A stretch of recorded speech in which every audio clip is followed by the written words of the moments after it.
Hey everyone, welcome back to our series on the books of the Bible. And today we're going to be talking about the book of Ruth.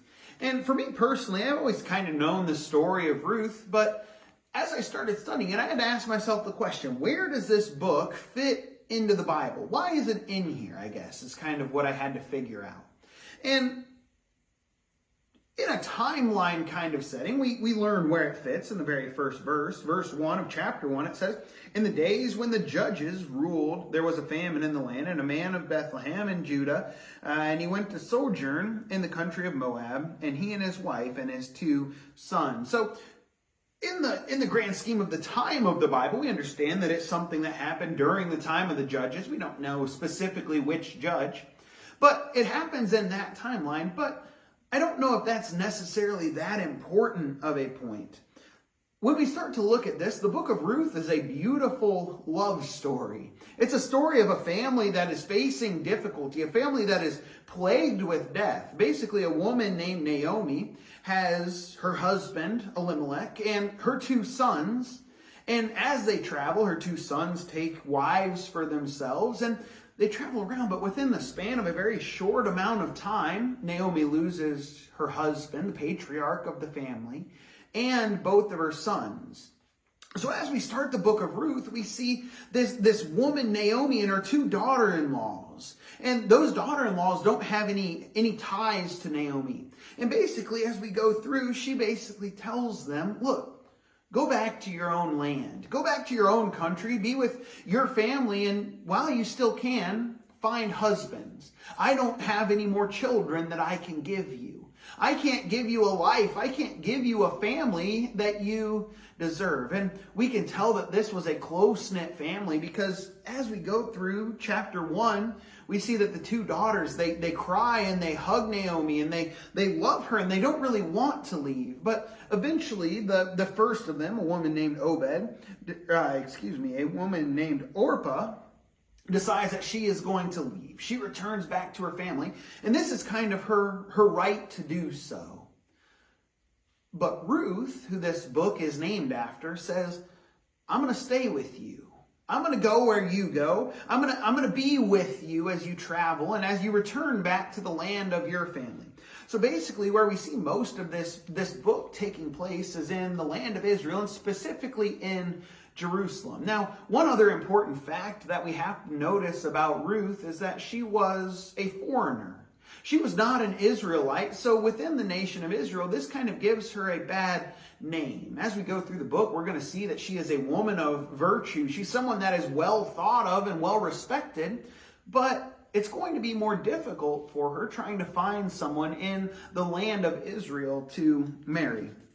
So ultimately, Naomi has instructed her daughter-in-laws to leave, and Orpah has decided she is going to leave and return back to her family. But Ruth says, I'm going to go with you. I'm going to travel. So they make their way back to Jerusalem. And now during this time, 2 women that are living as widows don't have a lot of opportunities. During the time of the Old Testament, and throughout all the Bible really, there's not much opportunity for women who do not have a husband. They're basically helpless. They basically rely on someone else to protect and to care for them. During this time, they couldn't really go out and get their own jobs. They really couldn't care for themselves. So what we see happening is because Ruth is later on in years, because Naomi's later on in years, Ruth is going to be going out and trying to support them. So she goes and she does what they call gleaning, which is basically as the farmers or the sowers go out and they harvest in their fields, they leave a little bit behind. And these women who were widows would go and they would take what was left. Basically, they would work in the fields the entire day just trying to find enough food that they could survive. And now as Naomi goes out, she goes into the field of a man named Boaz. And Boaz was actually a close relation to her mother-in-law, Naomi's husband, Elimelech. So they were related in some way, but Boaz inquires about her. She says, he says, who is this woman that is in the field? And as he learns about Naomi, we start to see a bond or a love for him. He starts to protect her and to care about her. He instructs her men to make sure nothing happens to her, to make sure she is going to be protected and cared for while she is in the field. But more than that, he starts saying, hey, leave behind some piles of grain. Leave behind stuff so she doesn't have to work as hard. Basically, what they would be doing is they would have been going through and looking for anything that had been dropped or left over. But Boaz was making sure Ruth was cared for. Boaz was like, hey, go out there and leave her piles of food.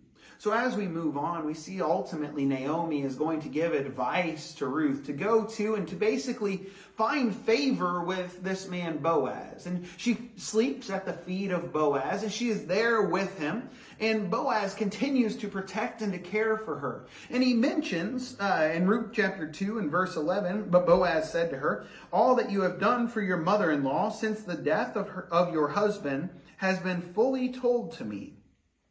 And how you left your father and your mother and your native land and came to a people that you did not know before. Basically, Boaz is realizing the virtue of this woman, Ruth.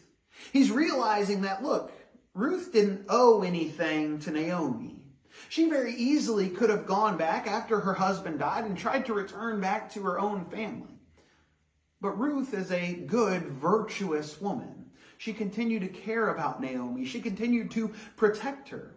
And because of this, Ruth is protected by Boaz.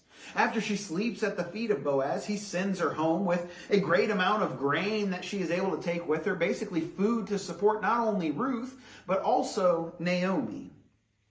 Now in chapter 4, we start to see a further way that Ruth is going to be cared for by Boaz. Boaz goes and he basically tries to sell or redeem, as we see it referred to, a piece of land that was owned by Naomi's late husband, Elimelech. And as he goes out and he does these things, he basically is telling them, look, you have to purchase this land, and coming soon is going to be the time of Jubilee, and the land will return back to her. So they call it redeeming the land. Basically, someone would sell a piece of land or sell basically the grain or whatever could be done with the land for a time until it would return back to the family that it belongs to. But Boaz goes out and he's trying to do this for Ruth and for Naomi. And along with it, he says, well, you're also going to have to take Ruth.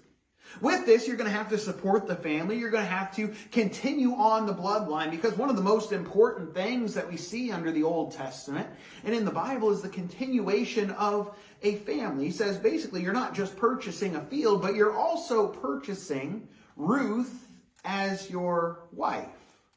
So there were obligations, and basically he didn't find anyone that wanted to purchase this land. So as we move on, we see that Boaz takes this role. He goes and he redeems the land from Naomi, and he takes Ruth as his wife. With this, it seems like kind of an insignificant story, but when we start to look at it, Boaz didn't owe anything to these people.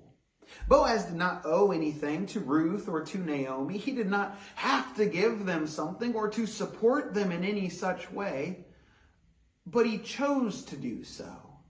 Boaz showed love to these people and a care for them. So going back to the question that I asked at the very beginning of this story, where does this fit in the Bible?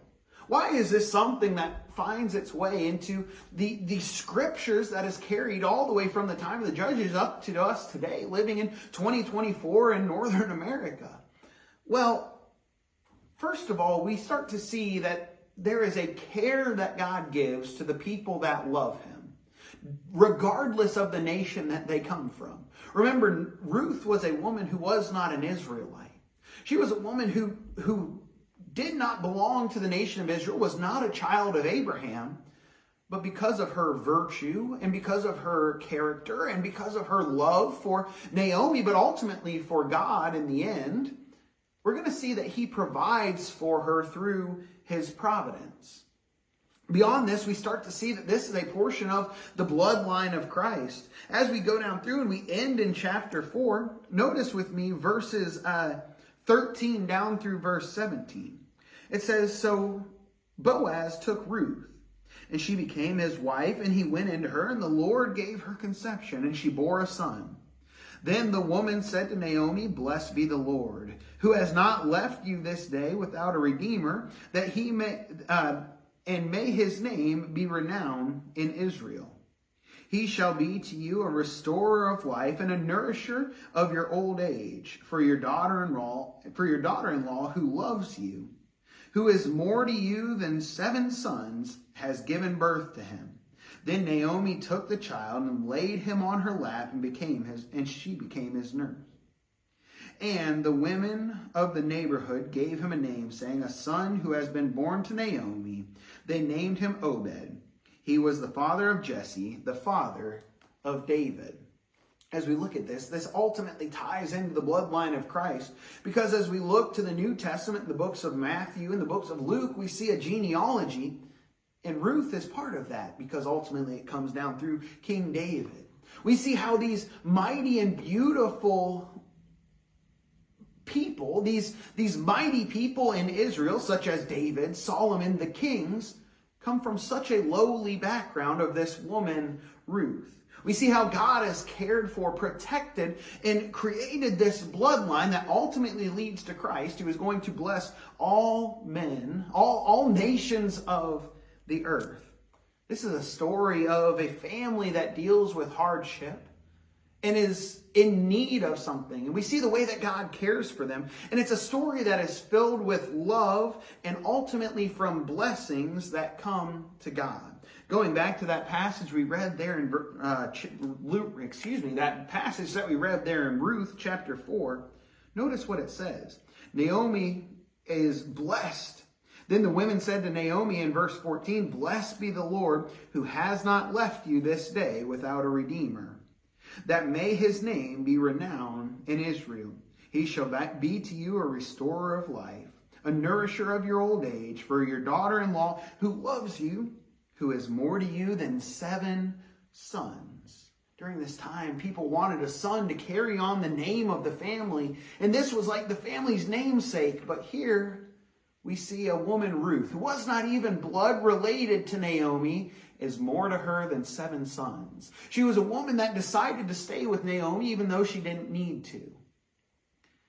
In this, we see many people who were blessed, people who loved one another. We see Naomi, a person who loved God and who returned back to her people despite great hardship that had happened to her with the loss of her husband and her 2 sons. We see the love that she had for Ruth and the way that she cared for her all throughout this book. We see Ruth who cared for Naomi as well. One who protected and provided for her when there was no one else to do it. And ultimately we see Boaz, a man who didn't have any ties to this family, didn't have an obligation to them, but chose to redeem them, to protect for them, and to provide for them. This is such a good book to study, to see God's providence, God's care, and ultimately a start of the bloodline of Christ. I want to leave us with one final passage, and it's probably the most well-known passage from the book of Ruth. And it's Ruth chapter 1, starting in verse 15. And it says, "And she said," see, this is Naomi talking, "See, your sister-in-law has gone back to her people, and to her gods. Return after your sister-in-law." Verse 16, "But Ruth said, 'Do not urge me to leave you, or to return from following you. For where you go, I will go, and where you lodge, I will lodge. Your people shall be my people, and your God my God. Where you die, I will die, and there will I be buried. May the Lord do so to me, and more also, if anything but death parts me from you.'" Verse 18, "And when Naomi saw that, she was determined to go with her. She said no more." This is probably the most well-known passage because it's Ruth saying to Naomi, "Look, I'm going to follow you. Nothing is going to separate us." And in this, we see this undying love that Ruth has. The thing that is going to save Naomi, the thing that is going to perpetuate the bloodline of Elimelech and of Naomi, and that ultimately is going to lead to the bloodline of Christ. What a beautiful story that we have here of love, of care, and of God's providence. I hope this has given us a reason to look to the book of Ruth, to study it and to see the things that God does from it. It is a beautiful book of love and of care. I hope this is something that has been beneficial. We'll pick up next week as we move on through these books of the Bible. Thank you all very much for watching.